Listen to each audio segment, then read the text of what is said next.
तो मेरा ये सभी साईं भक्तों से यही कहना है कि बाबा की चौखट अमृत के समान है और बाबा से जो आपका प्रेम है इसमें किसी भी प्रकार से दूरी ना बने और आप जितना अधिक अपने प्रेम को पक्का कर सको, क्योंकि इस जीवन को समाप्त होने के बाद आपको बाबा के जिस लोक में बाबा रहते हैं उसमें जाके उनकी सेवा करना है, तो आप उस लोक से भटक ना पाओ। क्योंकि यदि आपने अपने मन को भटका लिया या दूसरी किसी चौखट पे अपने दिमाग को लगाया तो ये मान के चलिए कि कहीं ना कहीं वो संबंध आपके फिर खराब हो रहे हैं, तो वो संबंध खराब ना हो पाएँ और बिल्कुल लक्ष्य ये हो कि जीवन समाप्त जिस दिन हो उस दिन बाबा के दूत आपकी आत्मा को लेने के लिए हाजिर रहें और वो आपको बाबा तक ले जाएं और बाबा निश्चित रूप से आपके जीवन का कल्याण करेंगे, इस लोक में भी और उस लोक में भी। साईं राम। ओम साई राम। हे एवरीवन, तो आज आपके लिए आ रही है 23 नंबर की कहानी, जो है केवल और केवल साईं भक्तों की ज़ुबानी। तो आप सभी ऑडियो एंड लिसनिंग मोड पर आ जाएं। तो ये कहानी है एक ऐसे साईं भक्त की जिन्होंने अपनी हर एक लीला में बाबा को साथ पाया है, अपने पास पाया है और हर लीला में उनको ये था कि बाबा सब संभाल लेंगे और अंत में भी उन्होंने यही सबसे बुलाए कि आप बाबा का साथ या फिर बाबा के चरणों को छोड़ के कहीं मत जाइएगा, क्योंकि अगर वहाँ से भटक गए तो वापस आना बहुत ही मुश्किल है, क्योंकि बाबा सब संभाल लेंगे। इतना विश्वास रखिए और उनके जो वचन है श्रद्धा और सबूरी, बस काम हो जाएगा और उनके प्रिंसिपल्स फॉलो करते रहिए। तो स्टोरी सुनने से पहले एक बात हमेशा याद रखें कि सबसे ऊपर कर्म और इंसानियत है, उसके बाद वो जिनको आप मानते हैं। जैसे मेरे लिए मेरे साईं, आपके लिए कौन है, कमेंट करके ज़रूर बताएं और ये लीला या ये स्टोरी पूरी सुनिएगा और कमेंट ज़रूर करिए कि आपको ये स्टोरी और लीला कैसी लगी। जब मैंने सुनी तो मुझे तो इतनी खूबसूरत लगी कि मुझे लगा कि आप लोगों के साथ भी इसको शेयर करनी चाहिए। आइए सुनते हैं। ओम साईं राम। मेरा नाम जितेंद्र शर्मा है। मैं मध्य प्रदेश में जबलपुर के नज़दीक नरसिंहपुर डिस्ट्रिक्ट का रहने वाला हूँ। साईं बाबा से मेरा पहला मिलना वर्ष 1993 में हुआ था। तब से अभी लगभग 30 वर्ष हो गए हैं। बाबा की दिन ब दिन बाबा के साथ मेरे एक से एक अनुभव हैं जो मैं शेयर करना चाहता हूँ। वर्ष 1993 में जब मैं पहली बार बाबा के पास आया था, उसके बाद में अचानक कुछ ऐसे परिवर्तन जीवन में आना शुरू हुए जो शायद मैं कभी सोचा करता था कि मेरा जीवन किस तरीके से होना चाहिए, और मेरे उन सपनों को, मेरी उन ख्वाहिशों को बहुत आसानी से पूरा होने वाला सिलसिला 1993 के बाद शुरू हो गया था। ऐसा मुझे फिर बाद में कुछ दिन बाद ये, क्योंकि जब नए जुड़े थे तो ये समझ में नहीं आया था कि ये बाबा की कृपा है, लेकिन बाद में धीरे धीरे ये समझ में आने लगा कि जो हम सोच रहे हैं, जिस रास्ते पे हम जा रहे हैं, उस रास्ते पे हमारे हर कदम आसान होते जा रहे हैं। मतलब ये कहीं से कोई कृपा है, जो कृपा के कारण ऐसा हो रहा है जीवन में। तो ऐसा करते करते फिर धीरे धीरे बाबा के प्रति विश्वास बढ़ना शुरू हो गया और पहले साल में 1 बार 2 बार आना होता था। फिर ऐसी स्थिति बनी कि साल में 10 बार भी आ रहे हैं, और फिर मैंने देखा कि बहुत सारे भक्त ऐसे हैं जो रेगुलर बाबा के पास आते रहते हैं। तो वो ये बाबा ही अपने आप खींचते हैं भक्तों को और अपने पास बुलाते हैं। और मेरे साथ कई ऐसे अनुभव हैं, उन सबको तो संभव नहीं है बता पाना, लेकिन मैं कुछ खास 3-4 अनुभव अपने बताना चाहता हूँ। सबसे पहला अनुभव ये है कि मैं, मेरी पत्नी और हम दोनों शिरडी आए हुए थे। तो उसके पहले बाबा ने स्वप्न में मेरी पत्नी को स्वप्न में दर्शन दिए और उन्होंने कहा कि बेटा हम दशहरा के दिन मिलेंगे। तो हम तो शिरडी कई बार आते ही थे, दशहरा, होली, दीपावली, बहुत सारे त्यौहार हम शिरडी में ही करते थे। तो जब दशहरा के दिन हम आए, वो बात दिमाग में थी ज़रूर, लेकिन बहुत अच्छे से उसका स्मरण नहीं रखे, शिरडी घूमने में ही यानी अपना समय निकाल रहे थे। हमें इलाहाबाद के एक मालवीय जी मिले, जो मालवीय जी इलाहाबाद में एक बैंक मैनेजर थे। तो उनकी फैमिली और हम दोनों साथ में ही घूमने लगे। इसके बाद में हुआ ये, शाम को 7 बजे हम दोनों फैमिली अलग अलग दिशा में चले गए। मैंने उनसे कहा कि आप 9 बजे खाना के लिए अपन प्रसादालय, उस समय प्रसादालय बाबा का ये पास में ही हुआ करता था, तो हमने कहा प्रसादालय में अपन सब मिलेंगे और साथ में प्रसाद लेंगे, क्योंकि आज त्यौहार बाबा का वो है। तो ऐसा करके अब जब वो 9 बजे तक नहीं आए तो फिर हम लोगों ने भोजन किए, और हम भोजन से करके जब निकले तो उसके बाद में मालवीय जी हमें मिले। उस समय तक लगभग 10 बज गया था और प्रसादालय उस समय 10 बजे बंद हो जाता था। तो फिर मैंने उनसे निवेदन किया, मैंने कहा आज बाबा का प्रसाद है, खास प्रसाद है, आप चल के थोड़ा सा कुछ भी खा लीजिए। तो उन्होंने फिर मेरे पे कूपन मिलना बंद हो गए थे उस समय, जो भोजन के कूपन मिलते थे वो बंद हो गए थे। फिर बहुत कोशिश की कई तरह से, यानी इधर उधर से व्यवस्था करने की कि कैसे करके एंट्री मिल जाए या कूपन मिल जाए, लेकिन नहीं मिले। तो हम लोग बड़े हताश और निराश होके बाजू में खड़े हो गए। इतने में एक बालक आता है, वो बालक की उम्र होगी मेरे ख्याल से लगभग 21 या 22 साल की, और वो बालक हाथ में एक जिसको अपन हिंदी में मतलब एक थैला बोलें या बैग बोलें, छोटा सा एक वैसा रखे हुए था। उसने हमसे कहा कि तुम कूपन चाहिए है क्या? तो मैंने कहा हाँ, हमें कूपन की ज़रूरत है। तो बोले मेरे पास है, आप ले लो। तो मैंने कहा ठीक है।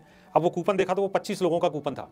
25 लोगों का कूपन, तो मैंने उन्हें वापस कर दिया। मैंने कहा भैया मैं ये 25 के कूपन का क्या करूँगा, हमें तो सिर्फ 2 लोगों के कूपन की ज़रूरत है। तो बोले नहीं आप रख लो, हमें पैसे की ज़रूरत, पैसे मत दो, आप ऐसे ही रख लो। तो हमने कहा नहीं, बिना पैसे दिए हम वो कूपन आपका नहीं लेंगे। फिर ये हुआ कि वो भी निराश हो गया, हमने उससे कूपन नहीं लिया। लेकिन वो बाजू में एक बस खड़ी थी, उसके पास में वो वहाँ पे खड़ा हो गया बालक। इसके 10 मिनट बाद एक ग्रुप आया, वो ग्रुप भी भोजन के लिए व्यवस्था के लिए ढूंढ रहा था कि कैसे कूपन मिल जाए करके। तो जब मैंने उन्हें देखा कि ये ग्रुप है, करीब इसमें 17-18 लोग हैं, मैंने उनसे कहा कि आप, अभी एक बालक था जो एक 25 आदमियों का कूपन रखे था, यदि उसको देखते हैं मिल गया तो सबके भोजन हो जाएंगे। वो बालक ने मेरी बात सुनी और वो फिर मेरे पास आया, बोले मैं आपसे पहले ही कह रहा था कि आप ये कूपन को रख लो। तो मैंने कहा ठीक है, आप दे दो। उन्होंने वो कूपन दिया। फिर हमने उन्हें पैसे देने लगे 100 रुपये। तो वो बहुत मतलब मना करने के बाद भी बड़ी मुश्किल से उन्होंने वो पैसे लिए। इसके बाद 2 लोग, मालवी जी और उनकी पत्नी, और 17 लोग वो थे, ऐसे 19 लोग उस कूपन में। जब वो सिक्योरिटी गार्ड को वो कूपन दिया तो उसने कहा ठीक है, आप एक लाइन में सब लोगों को खड़े करके एक एक करके एंट्री अंदर करें।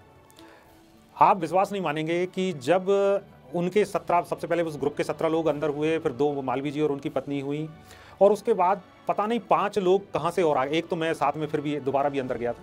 5 लोग और पता नहीं कहाँ से आए, कैसे आए, पता ये समझ में नहीं आया। और पूरे 25 लोग उस कूपन के भोजन के लिए अंदर गए, और उसके बाद फिर 26 में कोई व्यक्ति नहीं आया। तो जब ये बाद में मैंने बाहर मेरी पत्नी को बताया कि ऐसा हुआ, तो उन्होंने कहा बाबा ने हमें सपने में कहा था कि हम दशहरा पे मिलेंगे। बोले वो बालक कहाँ है? तो फिर देखा तो वो नहीं मिले, लेकिन बाबा ने आके कूपन दिया और सबको भोजन करवाया। ये बिल्कुल सत्य घटना है। तो एक अनुभव तो मेरा ये है। दूसरा ये था कि एक बार की बात है, हमारे पत्नी को बहुत तेज फीवर आया। उस समय डेंगू बुखार शुरू हुआ था, समझ लीजिए ऐसा कुछ, मतलब डेंगू ज़्यादा प्रचलित वो नहीं था। तो नरसिंहपुर में हमने उन्हें एडमिट किया था। नरसिंहपुर में एडमिट करने के बाद डॉक्टर हमसे 3 दिन बाद कहने लगे कि आप इन्हें बहुत जल्दी नागपुर लेके जाइए, क्योंकि इनका इलाज यहाँ अब हो नहीं पाएगा, क्योंकि यहाँ प्लेटलेट्स की व्यवस्था नहीं है। फिर मैं उन्हें नागपुर लेके गया तो एक हॉस्पिटल में जो डॉक्टर ने बताई थी, वहाँ पे उन्हें एडमिट किया। वहाँ एडमिट 3 दिन रखने के बाद में स्थिति और गंभीर हो गई, और इतनी गंभीर हो गई कि उन डॉक्टर ने मुझे कहा कि आप आज ही इनको बॉम्बे ले जाएं। अब मैं अकेला वहाँ पे था, परिवार के दूसरे कोई लोग नहीं थे, मेरा एक बस ड्राइवर अकेला साथ में था। तो मैंने बहुत अधिक बाबा से विनती की कि बाबा हम ऐसे में क्या करें, अब हमारी तो अभी अचानक बॉम्बे ले जाना है, और पता नहीं ऐसी कौन सी बीमारी है, डॉक्टर बता भी नहीं रहे हैं। तो पता नहीं कैसे एक व्यक्ति हमें पास में आया, और वो हमसे कहता है कि उसने मेरे हालचाल पूछे कि भैया क्या बात है। तो मैंने कहा हमारी मिसेज़ हैं यहाँ पे एडमिट थी, अब उन्हें लाए थे नागपुर, और डॉक्टर का कहना है कि इन्हें आप लेके जाइए आज ही बॉम्बे। 3 दिन एडमिट करके इलाज इन्होंने किया है, लेकिन उससे कोई फ़ायदा नहीं। तो वो हमसे कहते हैं, वो सज्जन जो आए थे, वो कहते हैं कि आप एक काम कीजिए, नागपुर में, उसके जो शब्द हैं वही के वही शब्द मैं इस्तेमाल कर रहा हूँ। उसने कहा कि नागपुर की लास्ट स्टेशन जो है वो डॉक्टर तांबे है, वर्धा रोड पे डॉक्टर तांबे का एक क्लिनिक है, वो क्रिटिकल केयर यूनिट है। यदि उन्होंने आपके पेशेंट को ले लिया तो बॉम्बे का जो ट्रीटमेंट है वो नागपुर में ही आपको उपलब्ध हो जाएगा। ठीक है, एक आशा जग गई, और फिर मैंने एम्बुलेंस बुला के और डॉक्टर तांबे के पास में पेशेंट को लेके मैं गया। तो उन्होंने पेशेंट को एडमिट कर लिया। उन्होंने जब ब्लड टेस्ट कराया तो ब्लड टेस्ट में प्लेटलेट्स काउंट आए मात्र 2000, जबकि एक स्वस्थ व्यक्ति में करीब 2.5 से 3 लाख 4 लाख प्लेटलेट्स होनी चाहिए, लेकिन वो मात्र 2000 प्लेटलेट्स आई। तो वो डॉक्टर भी घबरा गए, बोले ये इतना कम प्लेटलेट हैं कि कब ब्रेन में अंदर ब्लीडिंग हो जाए या कहीं भी कुछ भी हो सकता है। और बोले आप अपने रिश्तेदारों को और जो भी हैं उनको आप बुला लीजिए, क्योंकि मुझे नहीं लगता कि इस केस को अपन संभाल पाएंगे। उन्होंने बहुत अच्छे शब्दों में मतलब मुझे सांत्वना देके, लेकिन उनका कहने का उद्देश्य यही था कि आज की रात बहुत मुश्किल रात है।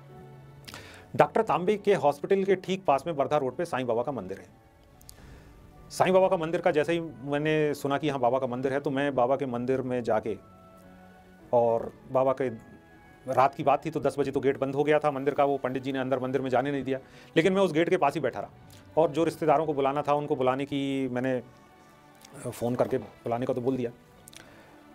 अब स्थिति ये कि वो रात मेरे जीवन की बहुत भारी रात इसलिए थी क्योंकि डॉक्टर ने जब साइन कराए और उसने क्लियर बोला कि बेटा ऐसा है कि ये अंदर यदि ब्रेन में ब्लीडिंग हो गई तो हम इसको नहीं संभाल पाएंगे, मगर हम कोशिश करते हैं जो भी इलाज करना है। फिर उन्होंने ब्लड बैंक वगैरह को बोल के रात भर खोला रखने के लिए निर्देश दिए और हम इधर बाबा से बहुत मतलब रोने के अलावा और बाबा से एक एक पल यही आस के बाबा पूरा परिवार हमारा बिखर जाएगा। तो स्वप्न में हमारी मैडम को रात में वो उसी हॉस्पिटल में, यहाँ तो डॉक्टर अपना ट्रीटमेंट जो भी करना है उनको कर रहे हैं, लेकिन स्वप्न में बाबा दिखते हैं आसमान में और आसमान से बाबा अपना हाथ ऐसे किए हुए हैं और उस हाथ से एक गुलाब की माला निकल के, आसमान से इतनी लंबी एक गुलाब की माला निकल के आ रही है और यहाँ हमारे मिसेस के सीने में और वो माला प्रवेश करती जा रही है। ये उन्होंने स्वप्न देखा था, ये दूसरे दिन उन्होंने हमें बताया। अब रात हमने साईं बाबा के मंदिर के बाहर काटी। सुबह जैसे ही दरवाज़ा खुला, मतलब आरती के लिए और भक्तों के लिए जब दरवाज़ा खुला तो मैं बाबा के पास जाके उनका जो स्थान बना हुआ है उसके पास ही मैं एक पकड़ के बैठ गया और मेरी आंखों से आंसू भी नहीं रुक रहे थे और स्थिति ये थी कि हमें लग रहा था कि पता नहीं कब कोई बुरा समाचार सुनने मिल जाएगा। बड़ी जब तक सुबह हमारे रिश्तेदार और दोस्त वगैरह आ गए थे। फिर हम हॉस्पिटल जब वो लोग हमें लेके गए, उन्होंने कहा कि चलो तुम पहले मिल लो, तो हमें एक तसल्ली आई और देखा तो वो बिल्कुल यानी जो रात की स्थिति थी और सुबह की स्थिति 12 घंटे भी नहीं हुए और ऐसी स्थिति एकदम से बदली कि जैसे बिल्कुल हम स्वस्थ व्यक्ति से बात कर रहे हैं। पता नहीं क्या चमत्कार हुआ, डॉक्टर भी कहने लगे, डॉक्टर तांबे आज भी वो जीवित हैं, डॉक्टर साहब बहुत बुजुर्ग हो चुके हैं लेकिन आज भी हैं। और डॉक्टर साहब ने मुझसे कहा कि ये कोई चमत्कार ऐसा हुआ है कि क्योंकि मैंने मन ही मन ये मान लिया था कि ये केस शायद नहीं बचेगा और इसलिए मैंने तुमसे कहा था कि हिम्मत रख के अपने मित्रों को, दोस्तों को, उनको रिश्तेदारों को बुला लो।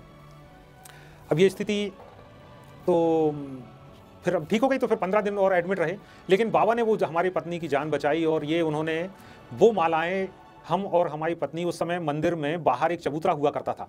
मंदिर आज के जैसा दृश्य नहीं था, बाहर ठीक मंदिर का जहाँ से मुख दर्शन है वहाँ के बाहर एक चबूतरा था संगमरमर का। उस चबूतरे पे बैठ के हम लोग गुलाब की माला अपने हाथों से बनाते थे और बाबा को चढ़ाते थे। वही माला बाबा ने उस समय स्वप्न में देखने को मिली। एक ये हो गया। इसके कितनी खूबसूरत स्टोरी थी ना खूबसूरत। तो आप सबको स्टोरी कैसी लगी कमेंट करके तो आप ज़रूर अपना रिस्पॉन्स दीजिएगा कि आपको जो लीलाएं मिलती हैं या जो स्टोरीज़ मिलती है, क्योंकि मैं भी अपना यही रिसर्च वर्क करती हूँ कि कहाँ से कौन सी स्टोरी ऐसी है जो आपके दिल को भी बाबा के प्रिंसिपल से या उनके मैसेज से भर दे अच्छे से। क्योंकि जहाँ तक मुझे लगता है कि लाइफ को जीने के लिए या ज़िंदगी खूबसूरत बनाने के लिए अगर बाबा के वचनों को अपना लिया जाए तो ज़िंदगी इजी हो जाती है सच में। तो कमेंट करके ज़रूर बताएं कि आपको ये स्टोरी या फिर साईं लीला कैसी लगी।